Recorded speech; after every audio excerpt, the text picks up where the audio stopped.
After 10 years of selling on cruise ships, I've learned a lot. My first sales job was selling health supplements as what they would call a fitness director. And in that role, you would be given quite a few marketing techniques and tools, as well as some seminars, public speaking, and that would be your way of being able to connect with people on a level where you can then have a one-on-one conversation and give them recommendations. Now imagine for a moment you're selling something that is healthy to people that have paid for a vacation, quite commonly including unlimited food, unlimited alcohol, and you're trying to find your few people to be able to sell to. Now, if I was able to do that and also be successful at it too, when it comes into something that's a commodity, something that is simple, something that more people need, or even in general more people like, you're very lucky to be able to be in a role like that. Some are going to hate you, some are going to love you. And in 10 years of me selling on cruise ships, one of the lessons I learned is rejection only matters as much as you believe it actually matters.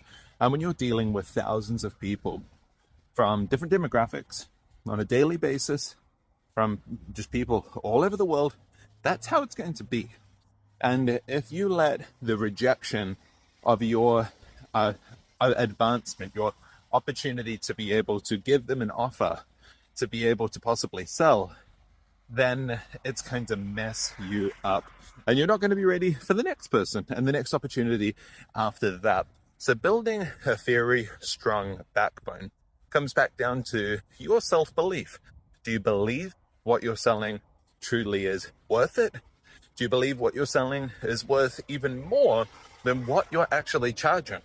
If that's the case, then you shouldn't ever take rejection so personally. And take it from me, after 10 years of selling on cruise ships all over the world, I've been rejected by thousands of people from every country on the planet. Your competition is not just the same people in the same field as you. From the 10 years that I had been selling on cruise ships, one of the things that I learned very well is when you're competing, you're not just competing against others. For example, others in the same exact field. One of the jobs that I was in, I sold jewelry. And as part of that, there would be so many other competitors in the destinations the cruise ship would arrive to. Now, from those competitors as well, that would be direct competition. But one of the things that you had to also remember is there was also entertainment going on. There were art auctions happening. There were just the general retail stores that were on board the ship selling other items as well. So there was also a lot of competition for just attention. And really, when there's enough attention, you're able to make things happen. So when looking at competing, don't just remember the people that are in the same field as you. Look at people that are outside of that field too, because when you're competing for a sale, when it does come down to jewelry, it's not just a competition that are other jewelers that are out there, but it's the competition for the customer's attention too. So how can you separate yourself from others? Scroll on down to the comments and let me know. After 10 years of selling on cruise ships, my first job that I had was selling detoxification products. Now, I didn't really believe in the product particularly, but I did know that the higher investment people make in a program surrounding their health would in turn mean that they're going to do more to follow through with that. So in those means, even if it wasn't exactly a product that was even believed in, it allowed me to be able to pursue that more and also to be able to push that more. Now, that was something that was able to be done on a cruise ship. So think for a moment what it is you're selling and where you're selling. And if detoxification products are able to be sold on a cruise ship, it basically means anything can be sold somewhere. Sometimes service sucks and sometimes they over-deliver. In the 10 years of me selling on cruise ships all over the world, that's one thing that defined the difference between a larger amount of revenue time after time and a smaller amount too, no matter the product you sell. And in my case, one of the higher revenue based products was jewelry.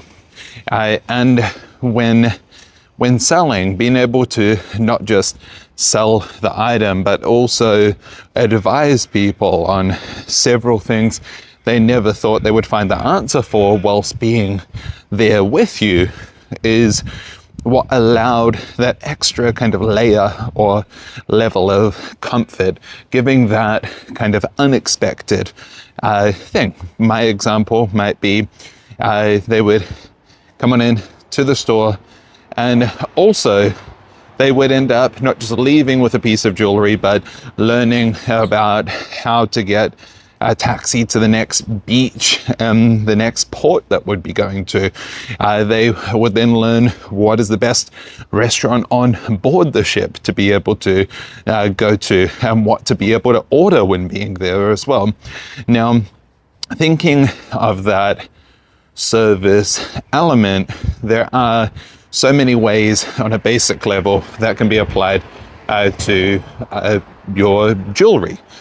When selling an item, talking about care, how often should they have the daily rings they wear looked after? Looked after as in prongs tighten, polish, rhodium, what is the maintenance needed for that? These kind of things, and providing these kind of tips, how should they safely clean that piece of jewelry too?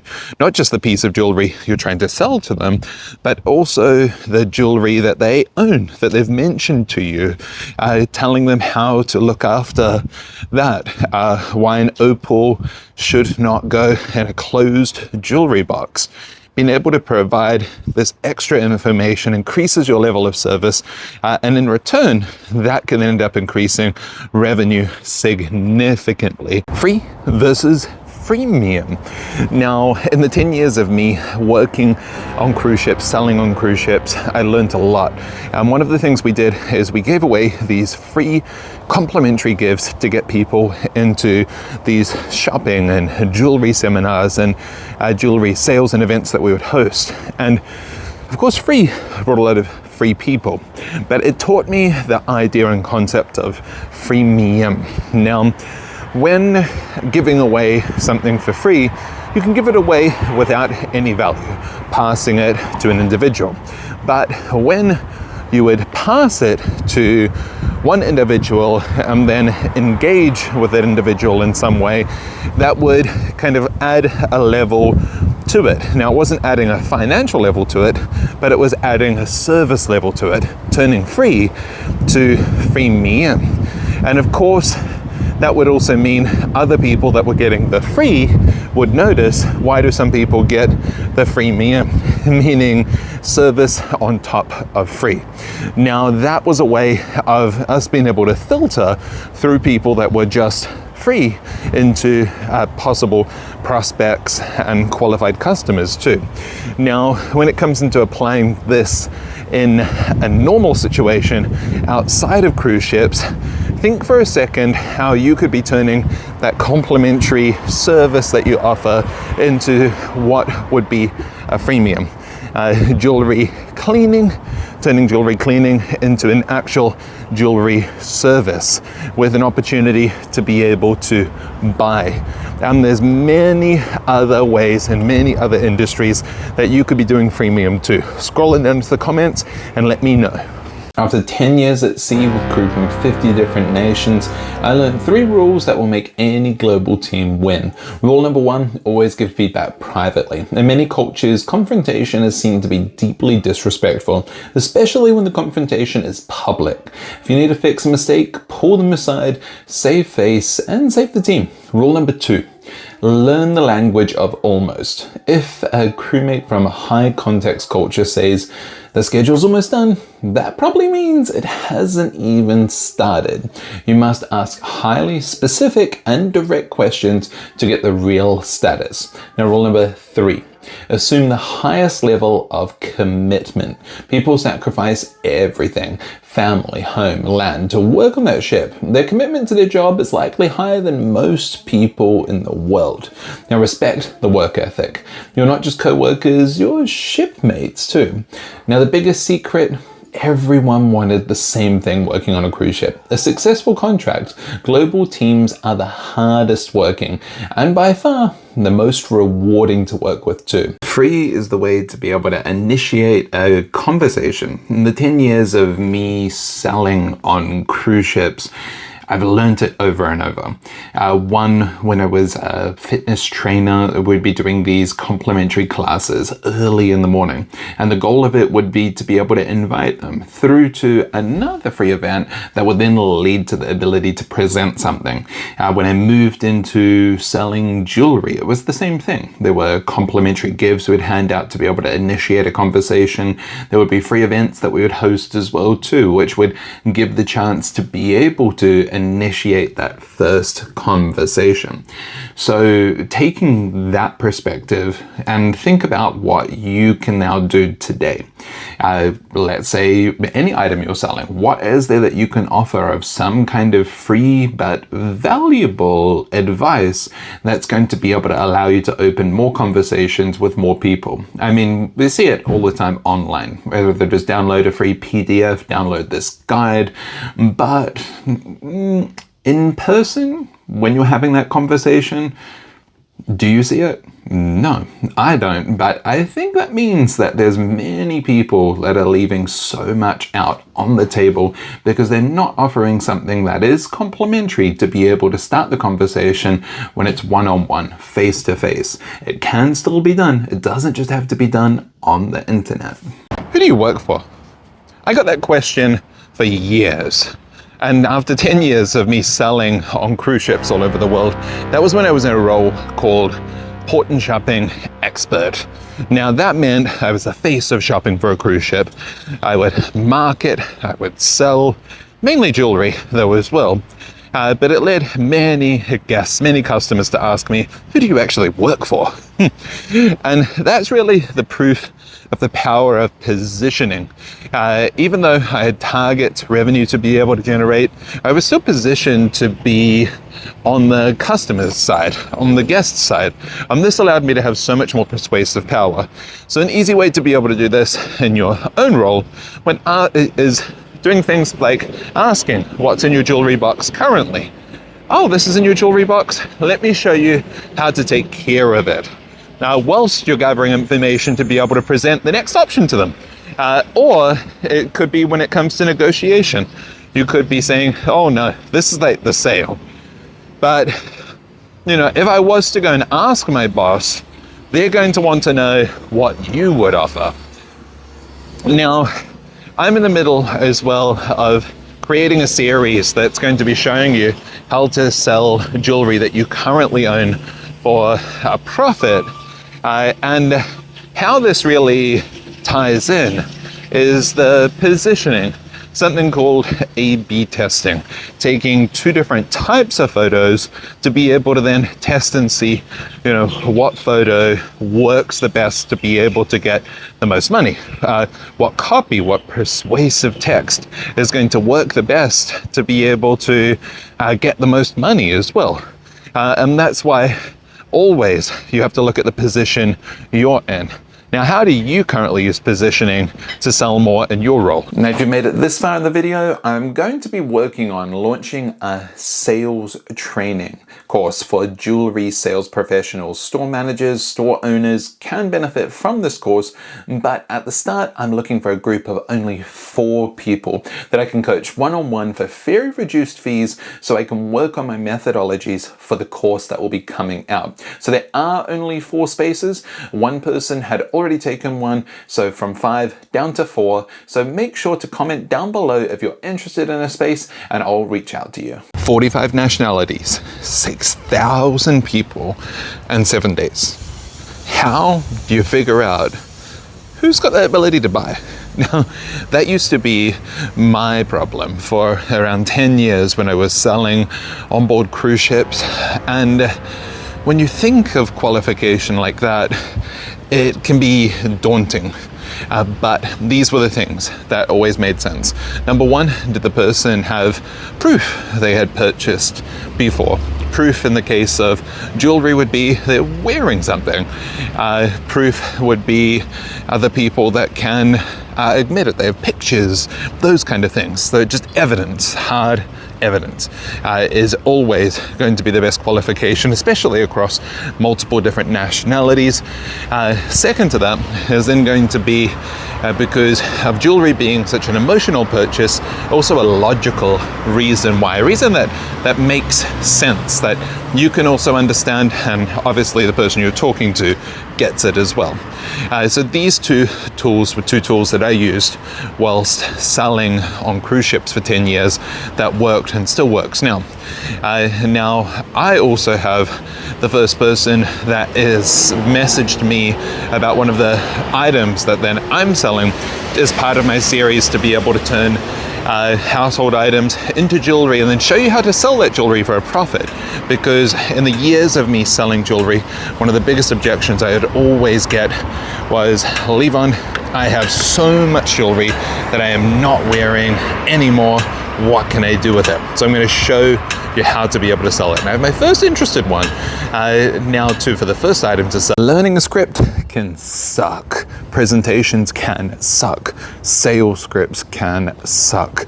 Well, in the 10 years of me working on cruise ships, I've sold a lot of jewelry, worked with a lot of brands on a global scale as well. And this was the easiest way for me to be able to learn my scripts. One was through an app called Speechify.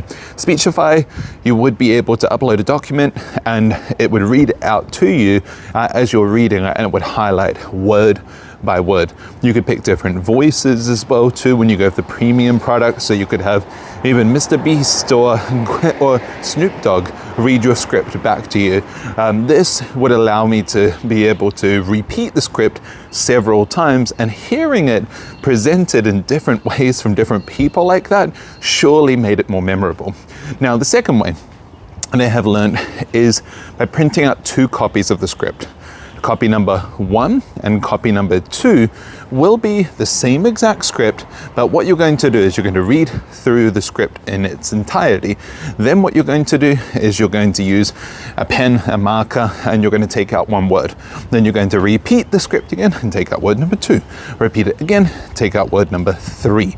And by the end of it, you're going to have gone through it so many times that your script is then basically black. It's a black piece of paper because you've gone over it with that marker, and then you're going to have definitely internalized your script. The second script is just merely so after you've repeated it a couple times, you can check and compare to make sure you followed it correctly. After 10 years of selling in the cruise industry, another lesson I learned is when you're working with people from all over the world, many different nationalities, you're also selling to people from all over the world, many different nationalities. The value of $1 really does then change.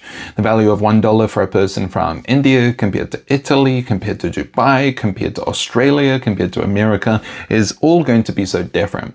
So you really need to always look at it from the other person's perspective. Just take, for example, you're going to sell a $1,000 item.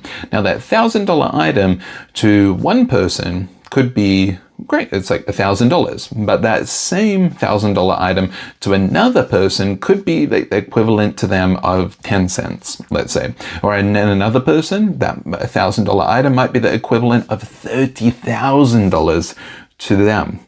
So when it comes into the difficulty to be able to sell that item to each person, the person that obviously values that $1,000 item to be the equivalent of $30,000 compared to the person that you're selling the $1,000 item to that takes it to the value of 10 cents, well, really, both can be just as difficult to be able to sell to. The big difference is you're going to then be able to earn more from the one that values it to be 10 cents because they have the ability to be able to then spend more. So the importance of being able to qualify a person when you are selling and understanding those different norms between many different cultures. And the sooner you can do that, the sooner you can spend more time selling to people that can then afford the item. Now, How can you do this? Basic questions like, do you own something like this? Have you purchased something like this before in the past? This will allow you to start to know sooner rather than later. If they've already purchased it before, history tends to be able to repeat itself a little bit easier. So really look from the other person's perspective, but also spend your time selling to people that can actually afford it. $100,000 spent in a week. Now, something like that, especially in the area of jewelry, you would say is crazy outside of the cruise ship industry. And in the 10 years of me selling on cruise ships, including selling jewelry, that is one thing that is without a doubt a fact. A sales cycle can be as long or as short as you believe it or want it to be. Now, if you believe a person could make a decision in 7 days or under to be able to spend $100,000 or more, then what would that be able to do for your outcomes?